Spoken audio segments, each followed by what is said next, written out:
ভিডিওটা যখন টান দিয়ে দেখালো, বিশ্বাস করে আমার কলজাটা ফাটি করতে লাগলো। যোগ করলো ডাকে মারেরও তো ধরন থাকে। আমার ছেলে কি অপরাধ করছে? আমার ছেলে এমনি সমস্যা, আমার ছেলের মাথার সমস্যা ছিল এটা আগে, আমি সেটা নিয়ে দীর্ঘদিন ভুগছি। দেখ সে ভালো, কিন্তু এই ভালোর ওপর দিয়ে এই যে কাজটা করলো, কেন এই কাজটা করলো? এই কাজটা করার পরে ওরা তো সত্যি কথা লিখতে, আমি যখন থানায় একটা দরখাস্ত দিছে, আমি থানায় দরখাস্ত দিয়ে বিশ্বাস করেন সত্যি বাস্তব যেটা আমি সেইটুকুই লিখছি, এবং অলরেডি 3 জন আসামি দিয়েছে। ও শ্বশুর হাতুড়ি আগে দিয়েছে, তাও আমি দিই নেই। কারে দিয়েছে? মূল ঘটনায় ছিল হলো ওই সুমনের আগের বউ, আমার বেটার বউ যেটা ছিল সেটা, এই 3টে মামলা দিয়েছে। ও কি করছে? আমার হলো নাবালক ভাইস্তে, ও সাবালক হয়নি। আমার ভাইস্তে, আমি, আমার যে ভাই ক্যান্সার রোগী, প্লাস আমার ছোট ভাই এবং আমার 3টে শালা সহ আমাদের 11 জন 12 জন নামে একটা মামলা দিচ্ছে। সেই মামলা দিচ্ছে আমরা চাঁদাবাজি করে বেড়াই। আমরা এই এলাকায় চাঁদাবাজি করি, আমরা রিবুঝে চাঁদের আগে দিছে, আমরা নাকি চাঁদা নিছে, কিন্তু এই তারিখে চাঁদা দিই নাই, তাই আমরা জুটে পেটে তাদেরকে মারছি।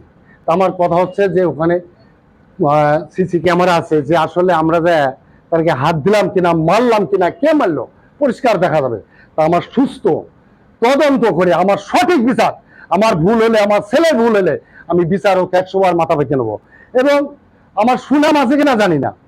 এই জন্য যেটা বললো আর বিশ্বাস করেন, আমি এক কাপ চাও কোনোদিন কারো কাছে বলি না আমার একটা চা খাওয়া, 10টা টাকার প্রয়োজন মনে করি না। আল্লাহ বহুত দিচ্ছে, আমি মানুষকে দিয়ে থাকি। এই যে আনিস ভাই বললো, আর বিশ্বাস করেন আমার কাছে মসজিদে জায়গা কিনতে আসছিল। তা আমি বললাম কতটুকু জায়গা নেবেন? বললো 3 শতাংশ। 3 শতাংশ মসজিদ ভাই হয় না, কি করবো, কত টাকা করে দেবেন?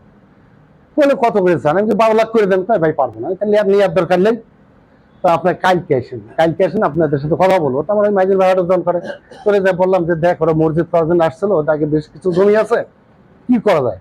বললো ভাই জায়গাটা দেন, আব্বারে হজে পাঠাচ্ছে, আব্বা তার পারলো না, পাঠাতে পারলাম না, তা জায়গাটা দেন। তা বললাম কালকে, তারপর দিন আসলাম, চলেন ভাই ওই দোকানে। তো বসে চাটা খেলাম। ভাই কতটুকু?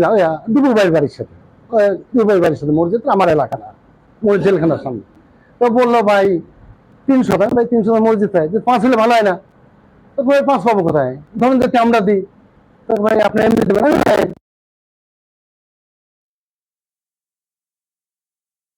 ধীরে ধীরে ওরা নিজেরা করছে, আমি যত পারছি সহযোগিতা করছে। পরে ওরা ফাউন্ডেশন দিতে যে আমাকে ডাকে ডাকে যে ভাই দিলেন যখন আর একটু দিলে ভালো হয় না, দেখতে ভালো দেখা যায়। তো আমি বললাম কতটুকু হলে? ওরা তাতে সাইডে নিয়েছে 8 শতাংশের উপরে করে নিয়ে সেখানে আপনার ওয়াল টোয়াল সহ দিয়ে টাইস টুইস করে মসজিদ, সেখানে আমার নাম দিতে চাইছে, আমার বাপের নাম দিয়েছে কসম। আমি বলছি না, আমি দান করছি আল্লাহর নামে, আমাদের কারো নাম দিতে হবে না। সেটা ওরা নাম দিয়েছে হলো দক্ষিণ, কিন্তু আমাদের নাম আমরা দিতে দিইনি। সেই মসজিদটা সেখানে চলে। তা আমরা এই বলেন ঈদে বলেন এতে বলেন, কিন্তু আমি যতটুক হক আমি কিন্তু ততটুক হিসাব করে দিয়ে দিই, কিন্তু আমি মানুষকে দিই। আমি কেন চাঁদা নেবো? আমি চাঁদা নিয়ে ঋণের ভাগী কেন হব? আমি কেন? আমি কিন্তু আমার ভাই বিরাদার আমরা সময় পাই না, 1টা ঘন্টা ব্যবসা বাণিজ্য নিয়ে অস্থির। তাই আমি আর কি বলবো, আমার কথা হচ্ছে যে আপনারা আছেন, আমি আপনাদের কাছে আকুল আবেদন জোর করে আমার দাবির জায়গাটা সুস্থ তদন্ত করে আমার অপরাধ হলে বিচার আপনারা করেন, এবং তার ভুল হলে সে বিচারটাও আমি আপনাদের কাছে জোর আমি থাকলো।